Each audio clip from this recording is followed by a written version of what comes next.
পাখির আঘাতে বাংলাদেশ বিমানের সিঙ্গাপুরগামী ফ্লাইটে যান্ত্রিক ত্রুটি দেখা দেয় জানিয়েছে কর্তৃপক্ষ।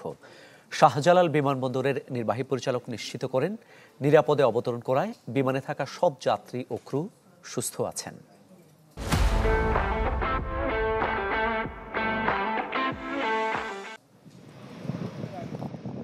শুক্রবার সকালে ঢাকার শাহজালাল আন্তর্জাতিক বিমানবন্দর থেকে সিঙ্গাপুরের উদ্দেশ্যে উড়াল দেয় বিমান বাংলাদেশ এয়ারলাইন্সের BG584 ফ্লাইটটি।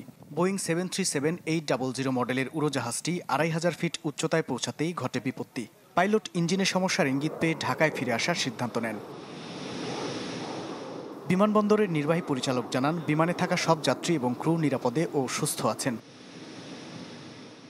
বিমানের ইঞ্জিনিয়ারিং বিভাগের পরিচালক মঞ্জুরি আলম বলেন, প্রাথমিকভাবে ধারণা করা হচ্ছে পাখির আঘাতেই যান্ত্রিক ত্রুটি দেখা দেয়। ইঞ্জিনে পাওয়া গেছে রক্তের দাগ।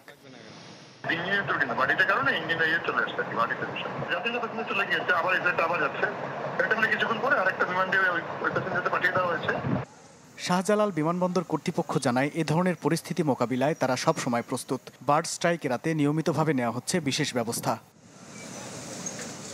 মাহবুবুর রহমান, চ্যানেল 24, ঢাকা।